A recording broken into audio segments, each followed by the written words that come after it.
नमस्कार, 99 न्यूज के इस बुलेटिन में आपका स्वागत है। मैं हूं आपके साथ सोमनाथ तिवारी। कोरोना वायरस से निपटने के लिए कांग्रेस द्वारा बनाए गए वार रूम में आज कांग्रेस नेता अशोक कुमार सिंह और कई पदाधिकारियों ने अपना योगदान दिया। इस मौके पर अशोक सिंह ने कहा कि कांग्रेस की निःशुल्क एम्बुलेंस सेवा का लोग लाभ उठा रहे हैं। इसका एक फायदा यह भी हुआ है कि प्राइवेट एम्बुलेंस चालकों की मनमानी पर अंकुश लगी है। 4 से 5 किलोमीटर के दायरे में ही प्राइवेट एम्बुलेंस चालक मरीज को अस्पताल छोड़ने के नाम पर परिजन से 5,000 से 10,000 तक लेते थे। इससे गरीब लोग खासे प्रभावित हुए थे। वे एम्बुलेंस की सुविधा ले पाने में असमर्थ हैं। इसे देखते हुए कांग्रेस परिवार ने निःशुल्क व्यवस्था शुरू की है। धनबाद जिला कांग्रेस कमेटी ने वार रूम की सहायता शुरू की है। लोग वार रूम से संपर्क कर कोविड से जुड़ी हर तरह की जानकारी ले रहे हैं।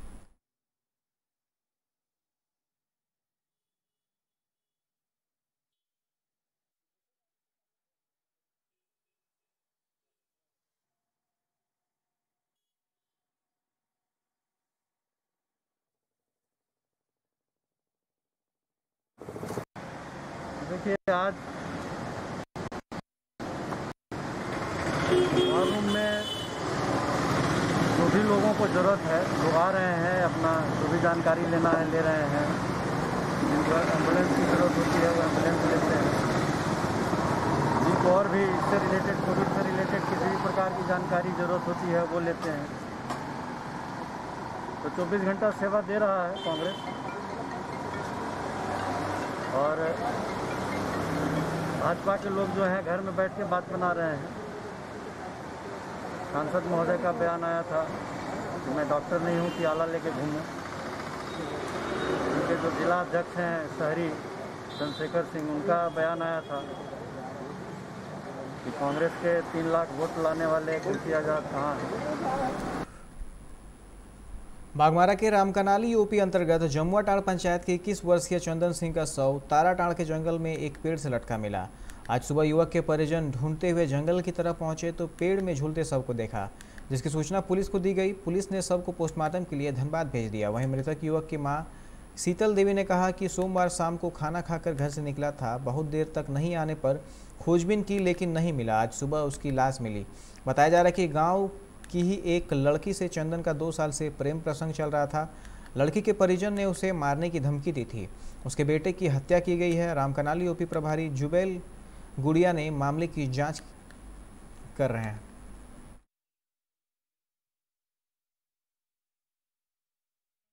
हाँ, ये थी उसका लड़की सही है, थोड़ा दूसरा गड़बड़ था।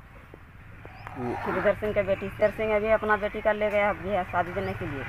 अच्छा। इसको बोला था 2-4 रोज पहले बोला था कि इसको मार को फेंक देंगे। यहीं पर है, यहीं गांव के है। इन लोग का कितना दिन से मतलब 2 साल से ये हो रहा था। तो हमें अपना की समाधान कर लिए हैं, लेकिन वो लड़की पार्टी नहीं की अपना लड़की को कुछ बोला।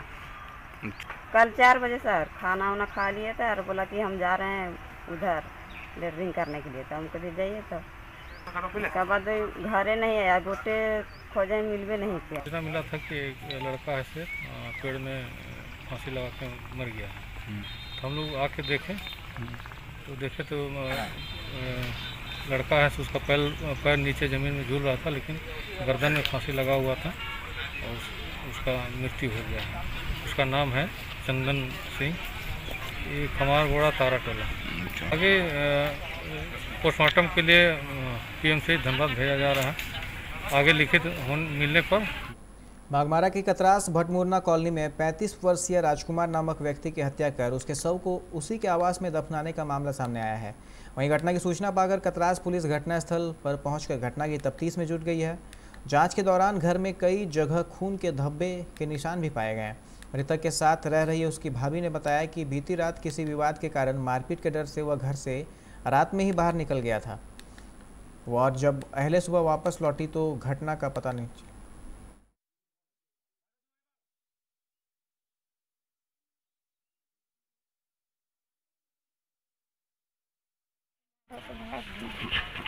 किसके साथ मारते? हमने दोनों वक्त में हमरे मारा। दूरी बना कर। अच्छा। डर से भागे मंदिरवा। अच्छा। उसका बाद हम तो सोचे कि अब सूत गया होगा तो हम जाते हैं। तो अब देखते हैं कि झापल पोतल था। ये कितने बजे आप आए थे? 3 बजे मोबाइल में देखे। रात में 3 बजे। 3 बजे भोर में। हाँ। तो आप जब आए तब क्या यहाँ देखने को मिला आपको? वही झापल था तो रोने लगे तो नतीनिया उठा काने लगा, वो देखा 5 गो मरद था, एक तो लेडीज तो मारा तो भाग गई। किसको?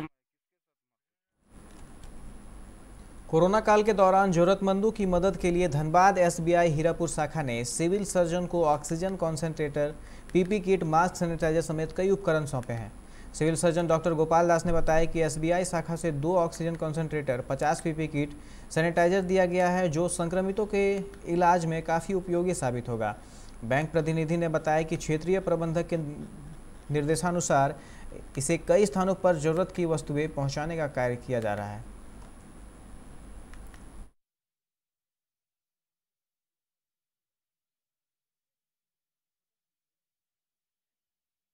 ये लोग हमारे जो कोविड को देखते हुए काफ़ी मदद कर रहे हैं। 2 ऑक्सीजन कंसंट्रेटर दिए हैं और 50 पीपी किट्स भी दिए हैं। तो ये हमारे इस आपदा के समय काफ़ी उपयोगी होगा और मैं उम्मीद करता हूँ इस वाला दिन जब आप सपोर्ट करेंगे और हम लोग सब मिलजुल के इस कोरोना को हम लोग माफ करेंगे। ये सब किस तरह से काम करता है ये कंसंट्रेटर? ऑक्सीजन कंसंट्रेटर ये ऑक्सीजन को कंसंट्रेट करता है जो हमारे इन्वायरमेंट में जो है करके उसको हम लोग डिलीवर करके सकते हैं। अन्य कंपनियां भी CSR फंड से कुछ काम कर रही हैं? वो लोग भी दिए, बहुत सारी कंसंट्रेटर दिए हैं। सामाजिक दायित्व के प्रति हमेशा तत्पर रहता है। कोरोना ऐसा महामारी के कारण हम लोग और भी जगह दे रहे हैं। यहाँ भी हम लोग ऑक्सीजन कंसंट्रेटर हमारे क्षेत्रीय प्रबंधक श्री नवीन कुमार सर के निर्देशानुसार हम लोग इसमें काफ़ी एक्टिव कोरोना को हराने के लिए जहाँ से स्टेट बैंक का होता है मैंने हम लोग कर सकते हैं अपने CSR के अंदर हम लोग कर रहे हैं। क्या नाम है आपका? धनबाद जिला स्कूल समेत शहर के 5 स्थानों पर टीकाकरण के लिए शिविर का आयोजन किया गया, जहां वैक्सीन लेने के लिए युवाओं की भीड़ जुटी, जहां लोगों को कोविशील्ड वैक्सीन लगाया गया। सरकार के जारी निर्देश में 18 वर्ष से 44 वर्ष तक उम्र वालों का वैक्सीनेशन किया जा रहा है। इसी के तहत शहर में 5 स्थानों पर मंगलवार को वैक्सीनेशन अभियान चलाया गया।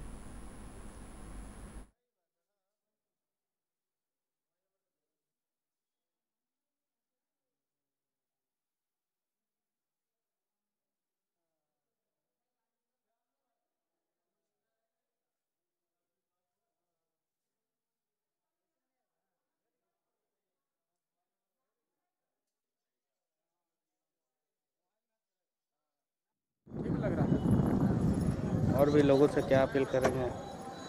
ऐसे कोई दिक्कत नहीं है, ऐसे हमको तो दिक्कत नहीं है, किसी और को दिक्कत नहीं होना चाहिए। कौन सा वैक्सीन लिए अभी आप? अभी कोविशील्ड। कहाँ से आए हैं आप? हम rail institute colony, railway staff है। अच्छा लगा जी। लोगों को लेना चाहिए वैक्सीन, प्रोटेक्शन मिलता है इससे। पहला डोज लिए हैं? कौन सा वैक्सीन लिए अभी आप? कोविशील्ड। और लोगों से क्या अपील करेंगे? जितना जल्द हो सके रजिस्ट्रेशन कराएं और बुक कर वैक्सीन लें। कितना समय लग रहा है वैक्सीन लेने में? ज़्यादा समय नहीं लगा वही। पूर्व मध्य रेलवे के धनबाद रेल मंडल ने यास तूफान से बचाव के लिए अपनी तैयारियां पूरी कर ली है। धनबाद रेल मंडल के ADRM आशीष कुमार ने कहा कि रेलवे के लिए यात्रियों की सुरक्षा सर्वोपरि है और यात्रियों की सुरक्षा की वजह से ईस्ट कोस्ट तथा कोलकाता की ओर से आने जाने वाली ट्रेनों को रद्द किया गया है, जिससे कि तूफान की चपेट में कोई भी यात्री ट्रेन नहीं आए। उन्होंने कहा कि धनबाद रेल मंडल के अंतर्गत जहां भी ट्रेनें खड़ी रहेंगी उन्हें हैंड ब्रेक चेन से बांधने, लॉकिंग सिस्टम के माध्यम से सुरक्षित किया जाएगा, जिससे कि तेज गति से बहने वाली हवा से नुकसान ना हो।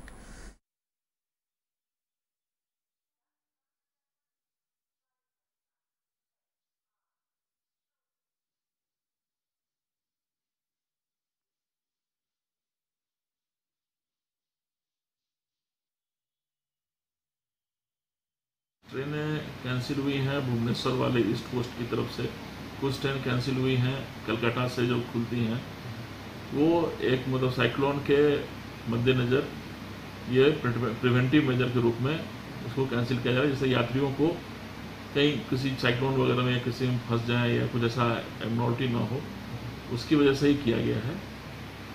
तत्कालिक कुछ दिक्कतें हो सकती हैं जिनका कैंसिल रिजर्वेशन नहीं है, लेकिन अभी तो ऐसे भी ट्रेन की मतलब मैं सीट अभी कुछ कोरोना की वजह से कुछ कुछ खाली भी चल रही हैं, लेकिन ये प्रिवेंशन बेटर है कि कुछ एबनॉर्मलिटी या कुछ दिक्कतें साइक्लोन में ट्रेन फंसने के बाद हो जाए, तो पैसेंजर के वो सुविधा को देखते हुए ही इस ट्रेनों को कैंसिल किया गया है। कोई ट्रेन एक दिन कैंसिल है, कोई ट्रेन 2 दिन कैंसिल है, फिर इसको नॉर्मल कर दिया जाएगा। अच्छा, पैसेंजर ट्रेन तो अभी तो हमारे डिवीजन में तो अभी कोई चल नहीं है। धनबाद में यास तूफान को लेकर एहतियातन धनबाद नगर निगम पूरी तरह कमर कस ली है। तो तूफान के चलते किसी भी आपदा के लिए नगर निगम ने 24/7 कंट्रोल रूम एक्टिवेट कर लिया है।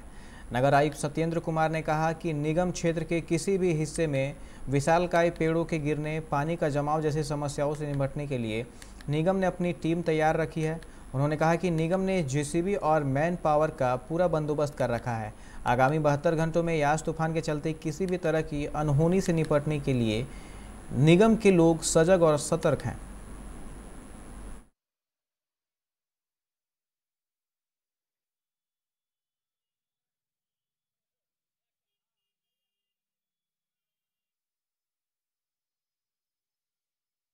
निगम की एक भूमिका होती है, अगर शहर में भारी बारिश होती है या तो हम लोगों ने एक कंट्रोल रूम बना लिया है। 2-3 चीज़ जो हमारी भूमिकाएं हैं, जैसे पेड़ गिर जाते हैं शहर में तो उनको हटाने के लिए तो हम आप देखे होंगे कि क्रेन भी मंगा के रखे हुए हैं, बाहर लगा हुआ है, और हमारा जेसीबी है, हमारे पास मैन पावर है, तो हम लोग उसको क्लियर करा देंगे। दूसरी भूमिका है कि वाटर लॉगिंग भी कुछ जगहों पर हो जाता है, वाटर लॉगिंग ज़्यादा समय पर नहीं हो तो उसको हम लोग सेक्शन मशीन से उस पानी को निकाल दें। कंट्रोल रूम है, चालू है, सभी कार्मिक पट्टी दिए जा चुके हैं, और आज तो बारिश नहीं हुआ, कल के बाद वो 24/7 रहेगा, और जहां हमारी ज़रूरत होगी हम लोग रसिंग बल एक रखे हुए हैं उस इलाके में जाके।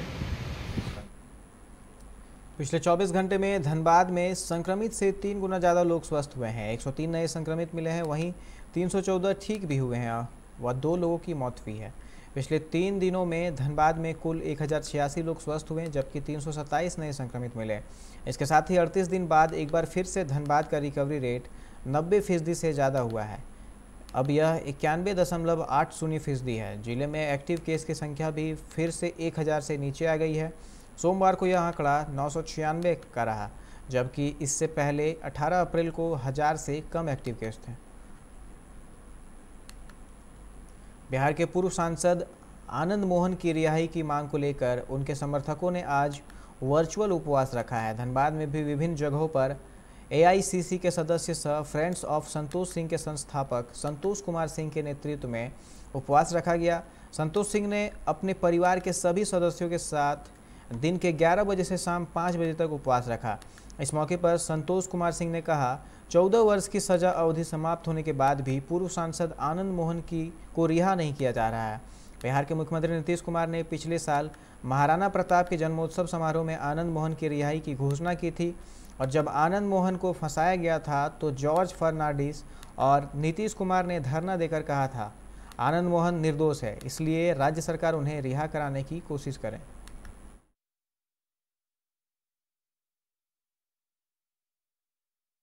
देशव्यापी आनंद मोहन के समर्थक, आनंद मोहन जो बिहार के क्रांतिवीर और रॉबिन हुड के नाम से चर्चित रहे हैं, वो हमारे नहीं तमाम युवाओं के हृदय सम्राट माने जाते थे, और उनको एक साजिश के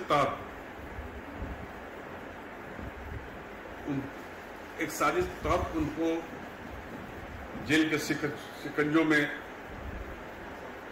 बिहार के राजनीतिकों ने मिलकर करके सजा दिलाने का काम किया था।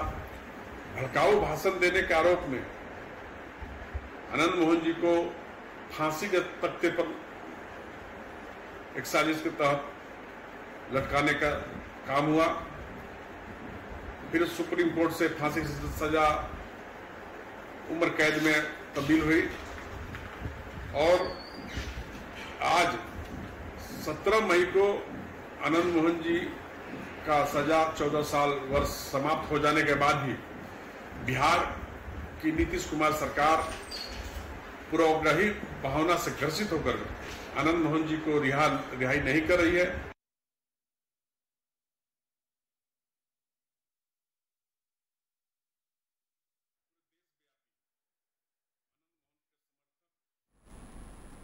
सरायकेला के कुकड़ू प्रखंड कार्यालय परिसर में आज प्रखंड क्षेत्र में चल रहे मनरेगा कार्य कोविड-19 और यास तूफान को लेकर कुकड़ू प्रखंड के बीडीओ गिरजा शंकर महतो ने प्रखंड कर्मियों के साथ समीक्षा बैठक की।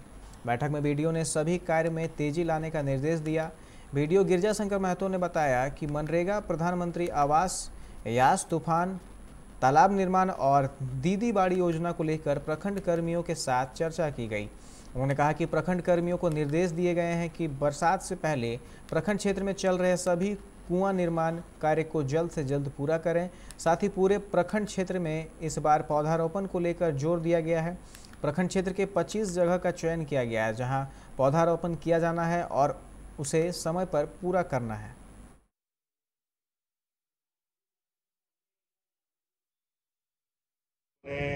मनरेगा, प्रधानमंत्री आवास, कोविड एवं जो आपका तूफान आ रहा है उससे चारों से संबंधित हम लोगों ने बातचीत किया और मनरेगा में ये गाइडलाइन दिया गया कि भाई जो भी काम है मनरेगा का जो गाइडलाइन है, जो दिशा निर्देश है सरकार द्वारा, उसके अनुसार काम हो।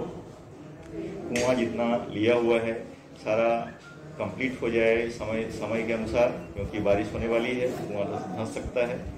उसी तरह से बाकी जो भी योजनाएं हैं, चाहे तालाब हो चाहे दीदीबाड़ी हो, उसका काम ठीक ढंग से हो। प्राथमिकता दिया जाना है प्लांटेशन पर भी हम लोग करीब 25 जगह हम लोगों ने चयन किया है।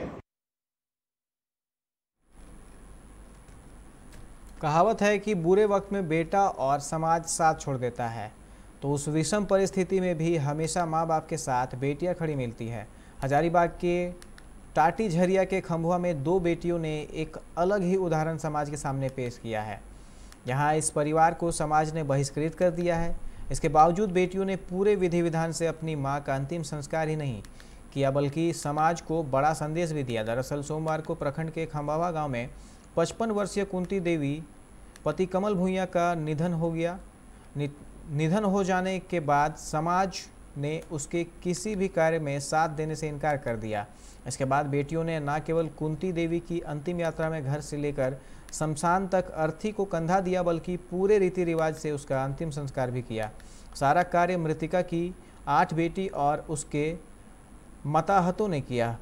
बता दें कि कुंती की केवल 8 बेटियां हैं, 7 की शादी हो चुकी है और 1 कुंवारी है।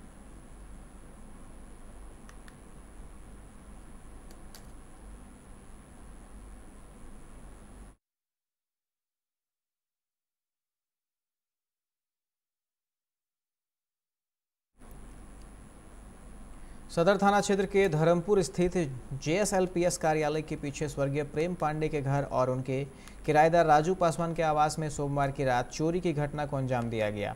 घर में कोई नहीं था और ताला बंद था। चोर ताला तोड़कर घर के अंदर घुसे और नकदी समेत जेवरात ले गए। हालांकि मकान मालकिन और किराएदार के मौजूद नहीं होने से कितने रुपए की संपत्ति की चोरी हुई है फिलहाल यह स्पष्ट नहीं हो सका है। सुबह लोगों ने घर का ताला टूटा देखा तो पुलिस को इसकी सूचना दी।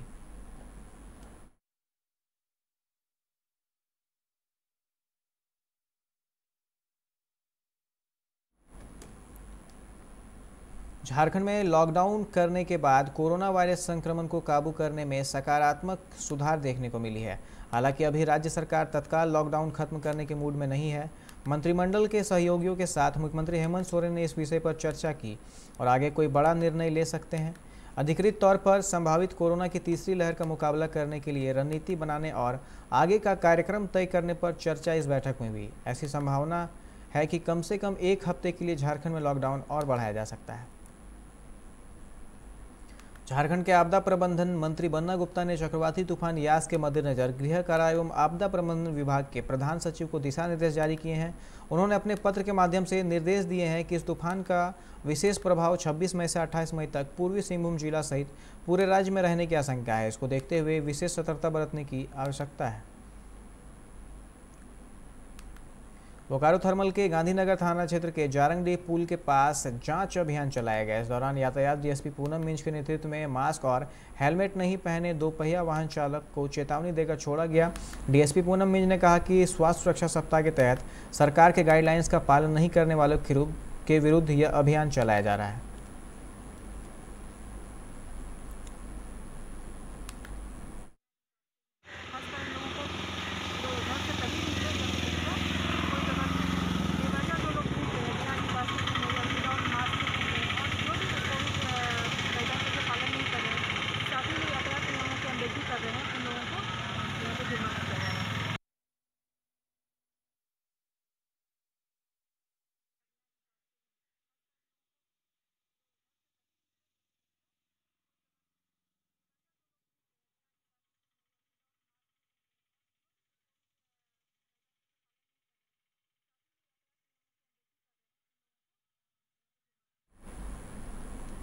यास तूफान तीव्र गति से पश्चिम बंगाल की ओर बढ़ रहा है। मौसम विभाग के अनुसार यास के पश्चिम बर्धमान जिले में बड़ी तीव्रता से टकराने की संभावना है।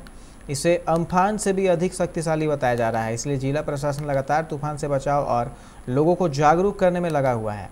सलानपुर थाना क्षेत्र के कल्याणेश्वरी फाड़ी प्रभारी अमरनाथ दास, एसआई कल्याण नस्कर एवं एसआई मानिक मंडल ने दामोदर नदी के तटवर्ती क्षेत्र में माइकिंग कर नाविकों को मैथन डैम के जल क्षेत्र से एहतियातन 48 घंटों तक दूर रहने की चेतावनी दी है। साथ ही मछली पकड़ने एवं नौका विहार पर पूर्ण रूप से प्रतिबंध लगाया गया है।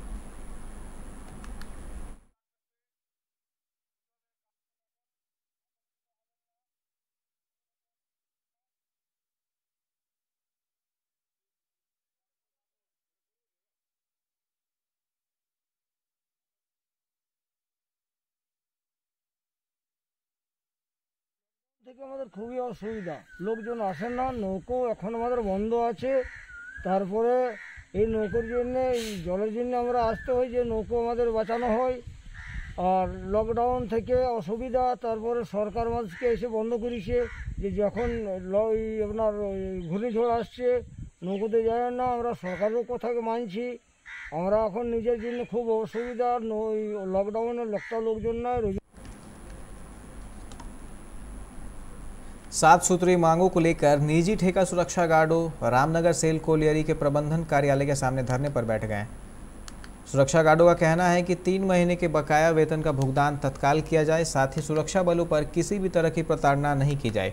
इस कोरोना महामारी में किसी भी सुरक्षा गार्ड को नौकरी से नहीं निकाला जाए, मजदूरों को सिक एवं छुट्टी दी जाए, सभी सुरक्षा गार्डों को ड्रेस दिया जाए। सुरक्षाकर्मी विमान मंडल ने कहा कि ठेकेदार द्वारा लगातार ठेका कर्मियों का शोषण किया जा रहा है, इसलिए हम लोग धरना प्रदर्शन कर रहे हैं। जब तक हमारी मांगें पूरी नहीं होती तब तक हम लोग प्रदर्शन करेंगे। वहीं ठेकेदार ने कहा कि श्रमिकों के आरोप पूरी तरह से बेबुनियाद हैं, उनका कोई वेतन बकाया नहीं है।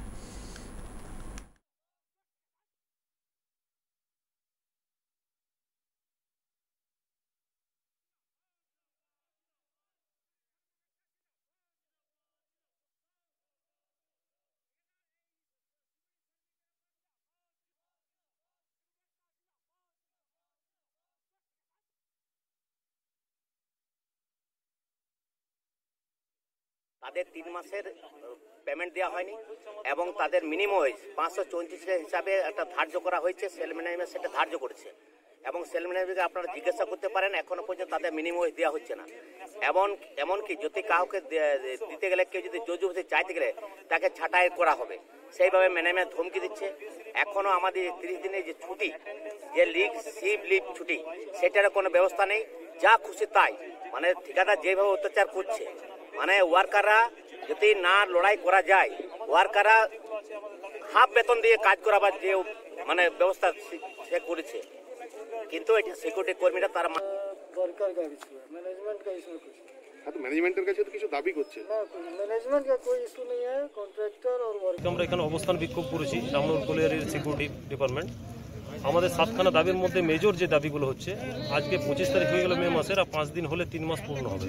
3 মাসের বকেয়া বেতন বাকি আছে এই করোনা পিরিয়ডে। কি অবস্থা শ্রমিকদের বলা বাহুল্য, ঠিক আছে। সেকেন্ড হচ্ছে আমাদের টাইমলি কোনো মাসে পেমেন্ট হয়, ফেব্রুয়ারির পেমেন্ট হয় মে মাসে, ডিসেম্বরের পেমেন্ট হয় মার্চে, মানে 2-3 মাসের গ্যাপ থাকে। এটা হচ্ছে সেকেন্ড পয়েন্ট।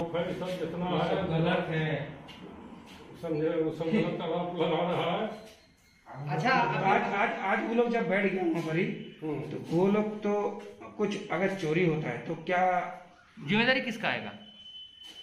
अब तक जितना आदमी का स्ट्राइक किया है उसमें टोटल आदमी ने स्ट्राइक में नहीं, अच्छा, पूरा सब कोई बैठा हुआ है उसमें आपको 40 से 50 आदमी है, बाकी आदमी सब ड्यूटी कर रहा है। हम लोग का जैसे पार्टी का आपका जो यहाँ का पार्टी का आदमी, आप लोग कोई पार्टी से बिलोंग करते हैं? पार्टी से हम लोग बिलोंग नहीं करते हैं। जैसे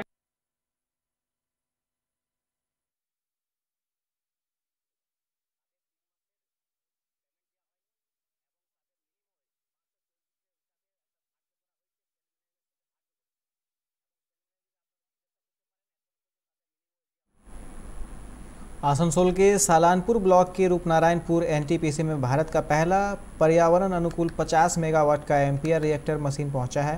करीब 2.5 महीने पहले गुजरात के अहमदाबाद में एक निजी कंपनी द्वारा भेजा गया यह विशालकाय उपकरण विभिन्न रेलवे पुलों और प्रमुख सड़कों से गुजरते हुए रूपनारायणपुर एनटीपीसी के पावर ग्रिड पहुंचा। पावर ग्रिड के महाप्रबंधक उज्जवल मुखर्जी ने कहा कि इस रिएक्टर की खास बात यह है कि यह वनस्पति तेल से संचालित है। यहां से पश्चिम बंगाल, झारखंड और बिहार में बिजली की आपूर्ति होती है। इस उपकरण के मिलने से 50 मेगावाट बिजली की क्षमता बढ़ गई है।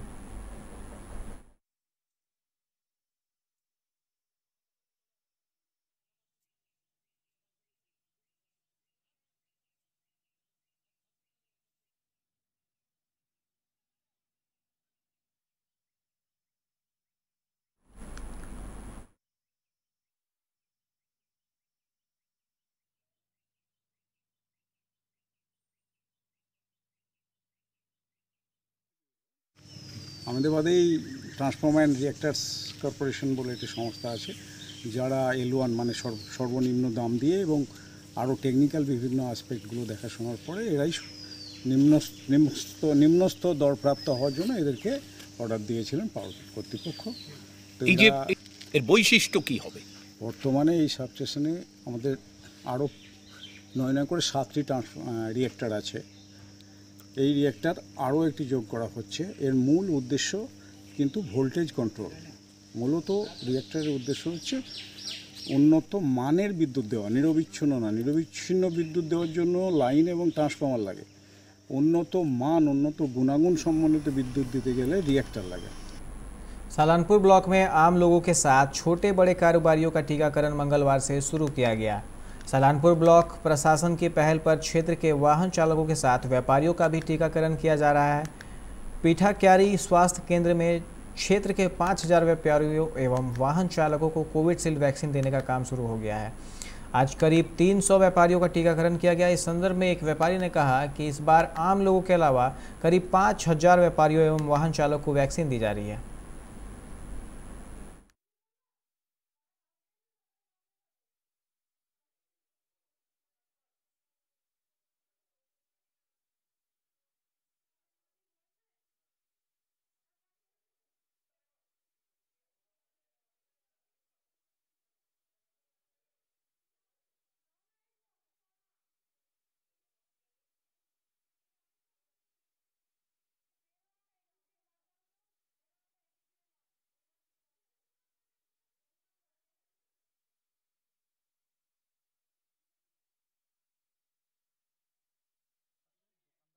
তারা পাচ্ছে 300 জন পাবে, 18 থেকে 44 বছর যাদের বয়স তাদেরকে আজকে দেওয়া হচ্ছে এবং কালকেও 18 থেকে 44 পর্যন্ত দেওয়া হবে। পরের বারে 45 থেকে দেওয়া হবে। কোন এলাকা? এটা তো পুরো রূপনারায়ণপুর বাজার ব্যবসায়ী সমিতি রূপনারায়ণপুর যত বড় এলাকা আছে সে সবাই সমস্ত ব্যবসায়ী যারা দোকানদার তারা কি সবাই পাচ্ছে আজকে? হ্যাঁ, আজকে পাচ্ছে মানে 300 জন পাচ্ছে। আমাদের তো আরও অনেক ব্যবসায়ী আছে, 700-800 জন মতন ব্যবসায়ী আছে, আজকে 300 জন পাবে। आसनसोल के आदिवासी गांव महाली धोड़ा के निवासी कोरोना तो दूर, सर्दी खांसी जुकाम से भी दूर हैं। यहां के ग्रामीणों की जीविका का मुख्य साधन कृषि और दिहाड़ी मजदूरी है, अर्थात मेहनत मशक्कत ने इन्हें शारीरिक मजबूती भी प्रदान किया है। आदिवासियों की जीवन शैली, रहन सहन, खान पान ने इन्हें न सिर्फ इनको अद्भुत इम्यूनिटी शक्ति प्रदान कर रखा है, बल्कि जब देश में जब हर तरफ कोरोना से तबाही मची हुई है, वहीं कोरोना से भी इन्हें सुरक्षित बचा कर रखा है। जानकारी के अनुसार आदिवासी गांव महाली धोड़ा में करीब 100 परिवार निवास करता है। इनमें टूडू, हेम्ब्रम, मुर्मू, सोरेन, हांसदा, मांझी सभी जातियां हैं।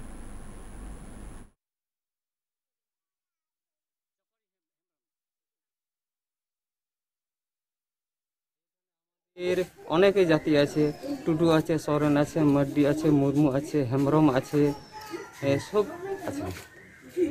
বাচ্চারা শেখাপড়া করে? কি শেখাপড়া করে? হ্যাঁ, লেখাপড়া করে। আচ্ছা, এখানকার লোকের যে কাজ আছে, মুখ্য কাজ, সেটা কি কাজ করেন? মুখ্য কাজ দিন মজুরি। খেতিবাড়ি আছে? হ্যাঁ, খেতিবাড়ি এখন আছে, কিন্তু এখন জলের কারণের জন্য বিভিন্ন ভাগ চাষি বেশিরভাগ থাকতো। হ্যাঁ, তো ভাগ চাষি এখন কিছু কিছু করে। বাজার যাওয়া আসা করেন? বাজার না গেলে আসা খাবো। আচ্ছা, বাজারে গিয়ে মানে লোকের মধ্যে দূরি বজায় রাখেন? স্যানিটাইজার ব্যবহার করেন? হাত পরিষ্কার সাবান দিয়ে কিংবা স্যানিটাইজার দিয়ে? আমরা জলে হাত ধুয়ে খাবার খাই। আমার মতো মাস্ক লাগান বাজারে গেলে। বাজার গেলে মাস্ক লাগান। এখানে আমাদের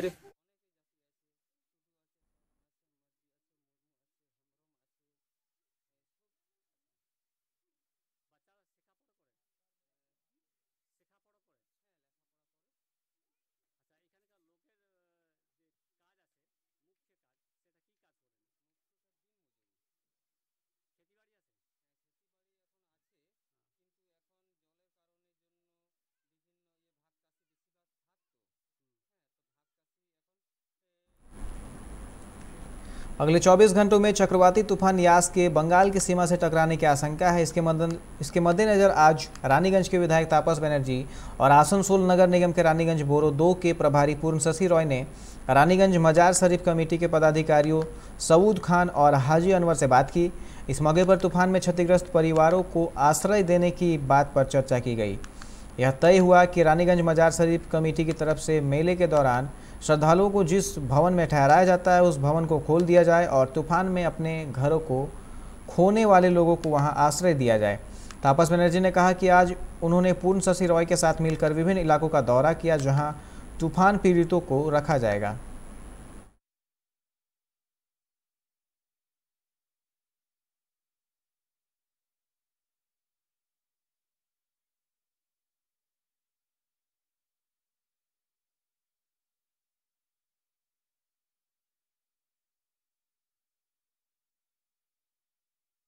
পশ্চিমবঙ্গে ধেয়ে আসছে, তার জন্য দেখা যাচ্ছে পূর্ব বর্ধমান পশ্চিম বর্ধমানে প্রচুর ক্ষয়ক্ষতির একটা আশঙ্কা দেখা দিয়েছে, যেটা আবহাওয়াবিদরা আগাম ঘোষণা করেছেন। তো আমাদের এই অঞ্চলে তার একটা ব্যবস্থা নেবার জন্যে কর্পোরেশনের উদ্যোগে আমাদের এখানে পূর্ণশশী রায় আছেন, আমাদের member of board of administration, এবং আমাদের অমরনাথ চ্যাটার্জির আসার কথা ছিল। এখানে 5টা শেল্টার করা হয়েছে, আপৎকালীন শেল্টার করা হয়েছে। তার মধ্যে चक्रवाती तूफान यास को लेकर देश भर में राज्य अलर्ट हैं। ऐसे में धनबाद के मैथन डैम को लेकर भी चिंता बनी हुई है। इस संबंध में 99 न्यूज़ संवाददाता ने मैथन के डीवीसी अधिकारी से बात की। उन्होंने कहा कि फिलहाल यास से मैथन डैम को कोई नुकसान नहीं होगा क्योंकि डैम का जल स्तर काफ़ी कम है और डैम में जल धारण करने की क्षमता बहुत अधिक है। डीवीसी मैथन के मुख्य अभियंता सत्यव्रत बंदोपाध्याय ने कहा कि हमारे पास जल को स्टॉक करने की बहुत क्षमता है। चक्रवात के बाद भी मैथन डैम की गेट खोलने एवं जल को निचले स्तर में छोड़ने की आवश्यकता नहीं पड़ेगी।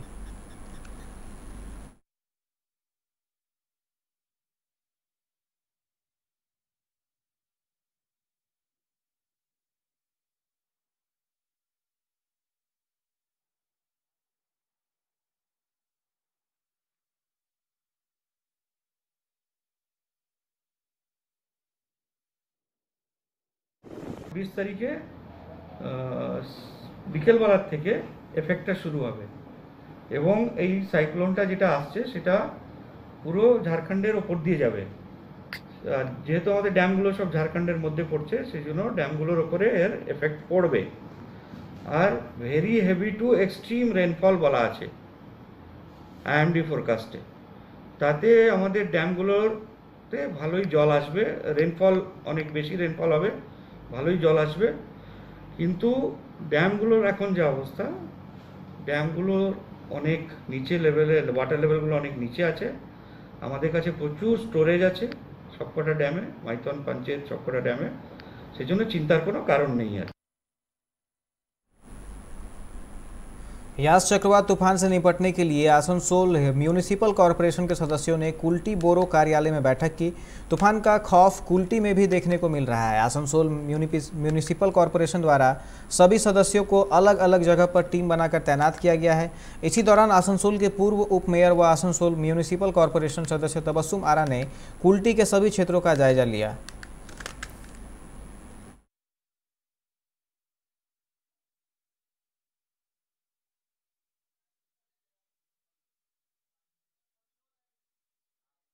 কুল্টি মিউনিসিপাল কর্পোরেশন বড় অফিস থেকে এবং আসানসোল মিউনিসিপাল কর্পোরেশনের উদ্যোগে প্রত্যেকটি জায়গায় এই ধরনের আমাদের কাজগুলো করা হচ্ছে।